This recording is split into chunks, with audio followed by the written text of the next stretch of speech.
So first, to all of you, let me say that sustainable systems is one of the few opportunities that I have to speak with the entire first-year class of Parsons, and that I really cherish these moments when we all gather in the fall and in the spring to bring everyone together, both here and on the boat trip that you'll take soon, to explore our collective work.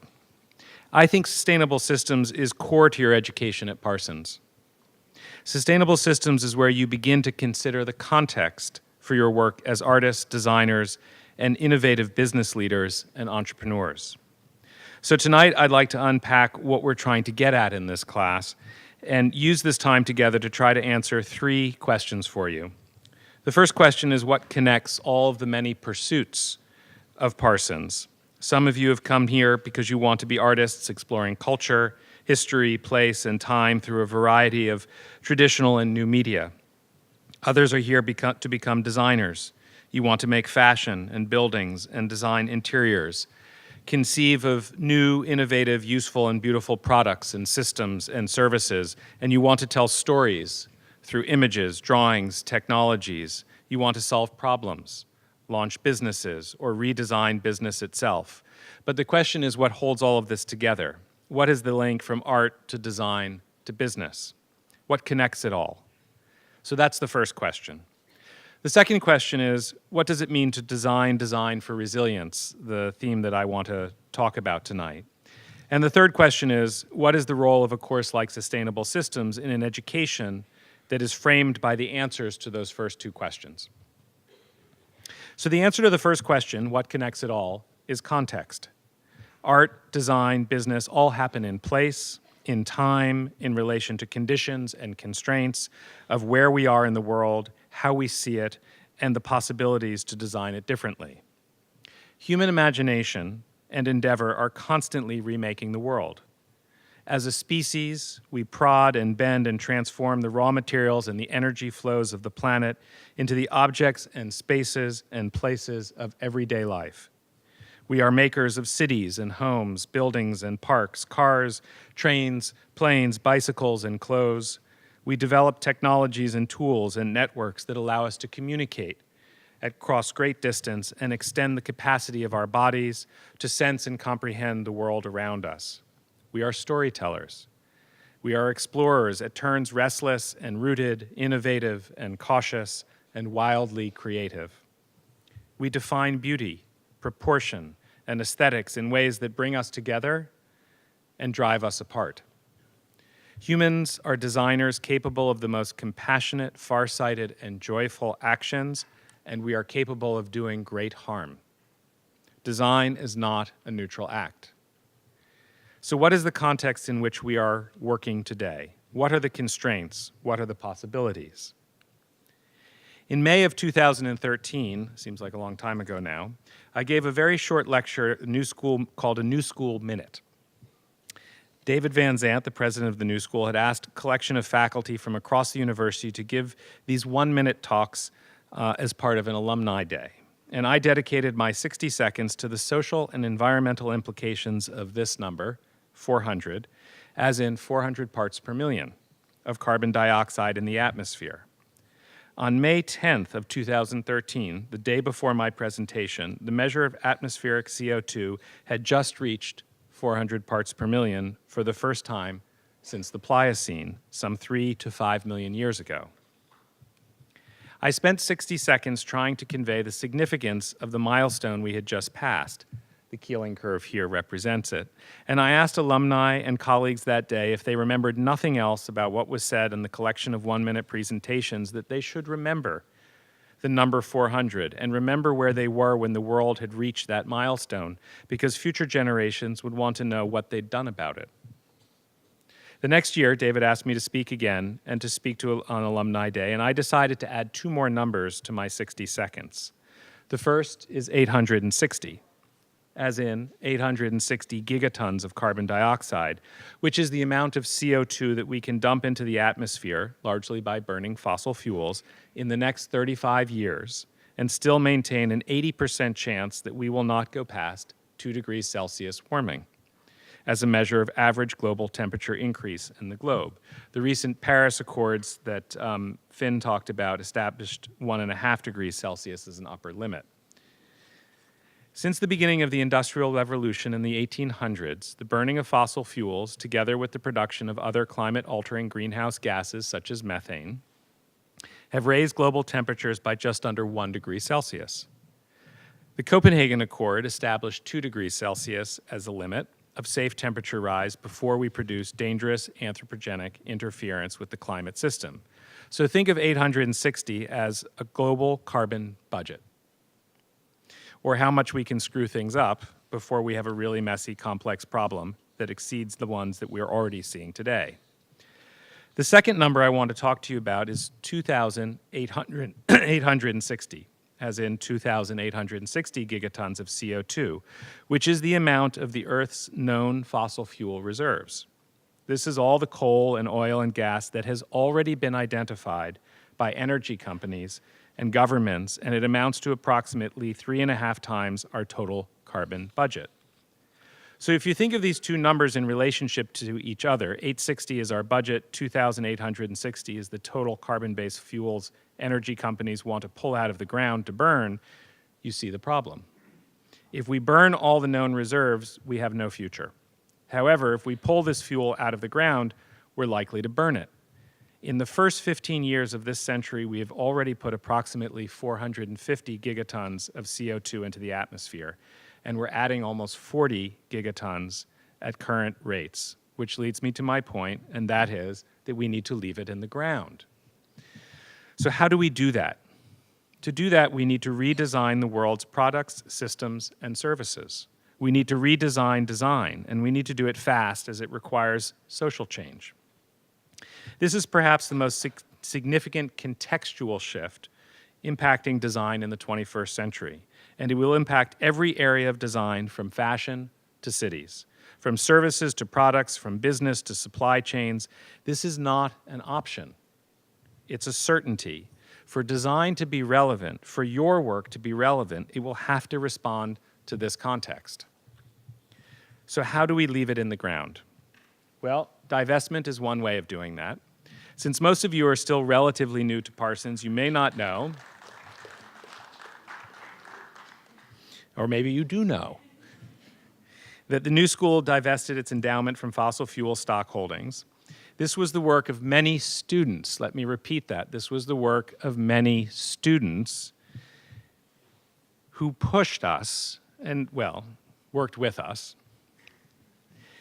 and faculty, together with President Van Zandt. But David challenged us to focus on as much on what we were investing in as what we were divesting from. We were one of the first, by the way, to do this. In other words, how do we design solutions to climate change that to make our world, or in our case, our university, not only more resilient, but better? And there are many ways of doing that. And these issues, I believe, define our context. Now, one way to leave it in the ground is to make your voices heard, and Finn gave full voice to that, so I won't go too much into it. But I will say that it is important to bring your creativity and your capacity for social action to make change like divestment so that systems start to change. Now, I don't know about narwhals. In fact, I've never met a narwhal. But I like this guy as a mascot for the new school, especially when he's leading this group at the event that Finn talked about in September a year and a half ago outside this building.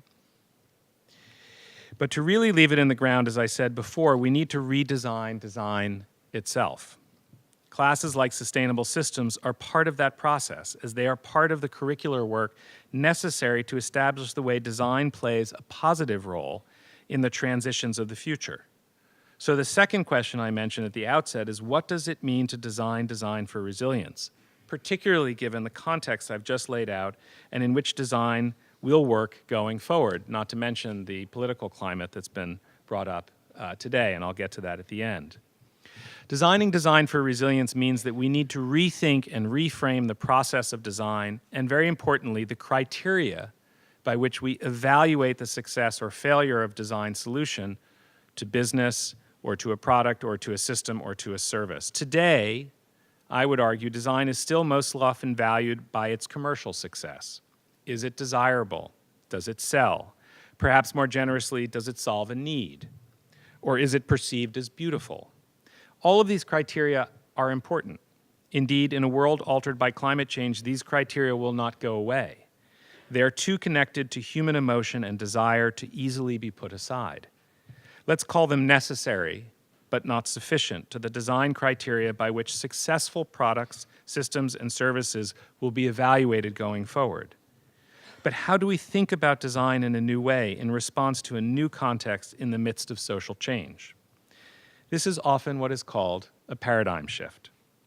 Hard to see when you are in the midst of it, but in hindsight, you can see its characteristic dynamics emerge as new questions and new ideas emerge because we are seeing the world differently.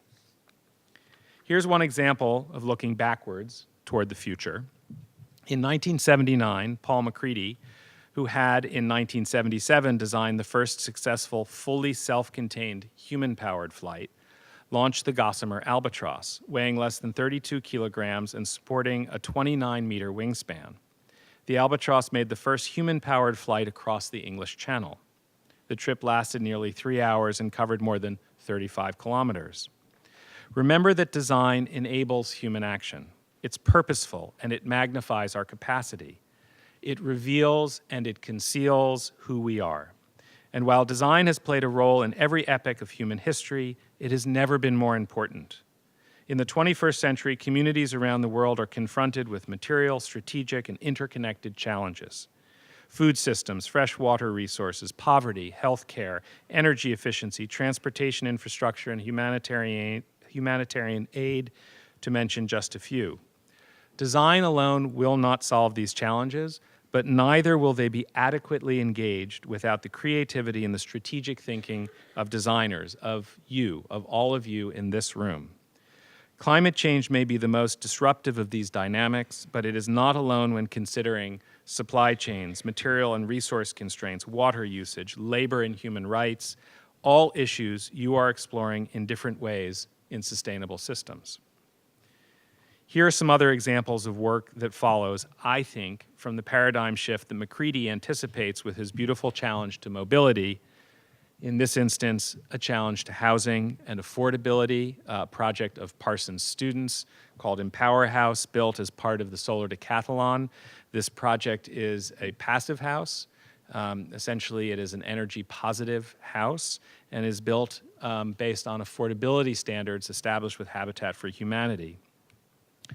Or Natalia Allen, who is a 2004 BFA fashion design grad, who won Designer of the Year that year and is working in 3D printing and fully automated machine knitting to eliminate waste in manufacturing of garments, which opens up so many other possibilities to the larger fashion system, including local production, material and methodological advances, disassembly and reuse, and so much more. And Natalia is one of those who've inspired us to get 2 Shimaseki 3D knitting machines that'll be arriving in the Making Center in a couple of weeks.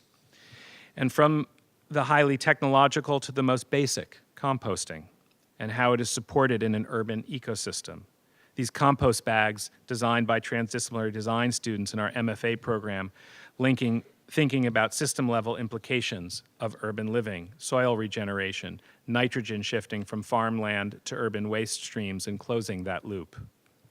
Or Leif Persefeld, who, if you're lucky, you'll get to study with his Don't Flush Me project, or Safe to Flush. He's a faculty member at Parsons and a graduate of our MFA Design and Technology program, and when you're on the boat trip and they're telling you about all of those CSOs and what it means to our combined sewer overflow system and the impacts that can have on flushing your toilet, Leif's project is a way of letting people know when it's safe to flush in relationship to the combined sewer overflow system. We live in a designed world. Design is emergent. In many critical ways, public awareness of design has never been greater. Design thinking is becoming highly regarded among business leaders, policymakers, and is increasingly understood as adding significant value because of its capacity to frame problems and to see solutions from a different perspective. As design evolves, it is as often concerned with conceiving and arranging systems as it is with creating beautiful and useful objects. Design is a generative and a regenerative endeavor with immediate impact and long-term implications. And if that sentence sounds familiar, I sent it to you as part of my letter after the elections. And while it has always been true, it has never been more important that designers focus their talents not simply on how things appear, but how things fundamentally are, and more to the point, how they could be. This is what it means to design design. Seeing design through a systems lens changes how we look at the world and the problems we take on and the opportunities we find to make positive difference. This is a big paradigm shift. Designing design for resilience, this last piece, this term resilience, you've heard it, you will continue to hear it everywhere. I like this image to describe it because I'm not sure what it would mean for his system to collapse. But what is meant by it? Manhattan after Hurricane Sandy, clearly one example of a loss of resilience. Our task must be to redesign the system, and designing design for resilience at every scale and in every area of design and business.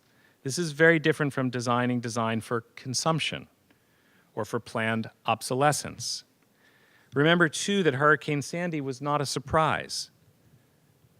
This is an image from the Office of Environmental Management, the City of New York, Emergency Management of the City of New York, predicting or informing about hurricanes and trying to get the city to be prepared for it, looking at a hurricane from the 1940s in that image, or the maps that are used to describe for us the places where we are at risk. Finally, let me show you two other sequences of images to demonstrate the importance of resilience. The first is from a company called Munich Re, a global reinsurance company, and it maps risk. Reinsurance companies are companies that sell insurance to insurance companies. Right? Think about that.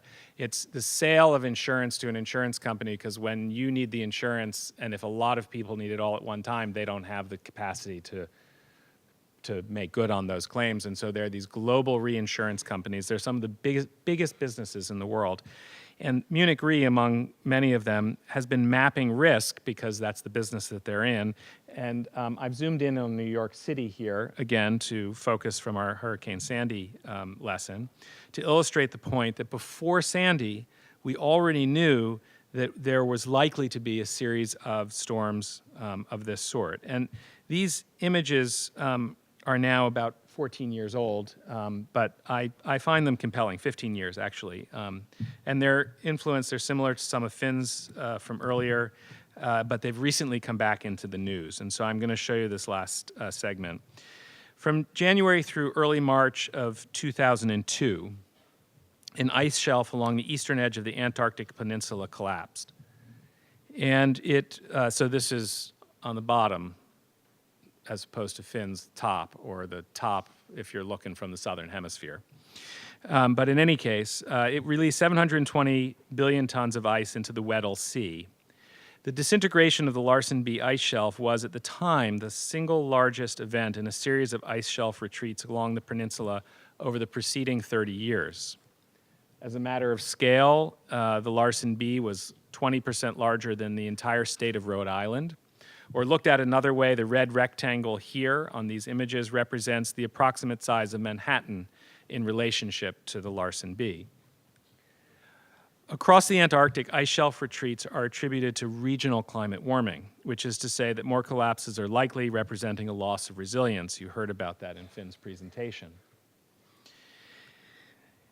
Now, the Larsen C has just recently come into our consciousness because this crack has emerged in the Larsen C, which neighbors the Larsen B. It's 70 miles long, 300 feet wide, so it's a little hard to get a sense of the scale, but across that big chasm is about 300 feet, and it's a third of a mile deep. This crack completely cuts through the ice shelf, but does not yet go all across it. They're expecting it to complete fairly shortly, and when it does, it will produce an iceberg roughly the size of the state of Delaware. Which brings me back to this class. Back from the Weddell Sea and ice shelves and global reinsurance to remember that we live in a designed world. that the dynamics we see playing out are a result of human action and imagination and transformation of the world around us. In other words, we designed it to be this way. We can design it to be different. That's what this class is ultimately about. It's a reading of the context, it's a redesigning of design, it's a framing through resilience and recalibration of the criteria by which we evaluate the success in design. There's much to be done here, but you are, I would argue, in the midst of it. The paradigm shift is underway, and you will design the solutions that in retrospect will seem logical to future generations, but which today require your incredible capacity for imagination, for building a better world, and this is happening at every scale. So I would be remiss if I didn't say a few words about COP21 and the Paris Accords. I also want to say a few words about 2016, but what you're seeing here is a timeline starting in Rio with the Earth Summit in 1992 and the establishment of something called the UNFCCC. I encourage you to remember those letters, UNFCCC. It's the UN Framework on Climate Change, Convention on Climate Change. It's the thing that the Trump administration will try to remove us from. It is the global agreement that binds all countries to the Framework Convention and is the underlying logic and structure for all of the COPs to follow. So this was the beginning of it. Here you see a very young Angela Merkel, for those of you who've seen her more recently. She was the environment minister in 1995 in Germany and was presiding over the first committee of the parties to the UN Convention on Climate Change, which first establishes the need for stricter and more comprehensive regulations that leads to the Kyoto Protocol. Here is the Kyoto Protocol being adopted in 1997. Here in Copenhagen, I always put this one in for the ambassador, in 2009 is when we established 2 degrees Celsius as a target, not to exceed. And then, of course, COP21, which you heard and saw about in Finn's film.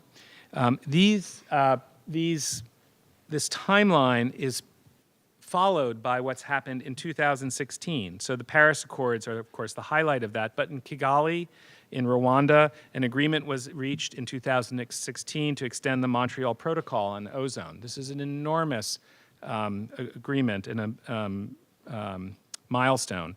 And in meetings of the International Civil Aviation Organization, which is a specialized agency of the UN that met to address the climate impact of aviation and shipping, which may sound to you like something that we shouldn't pay too much attention to, but it turns out that international aviation accounts for about 2% of global carbon dioxide emissions from fuel combustion, and international shipping another 2%.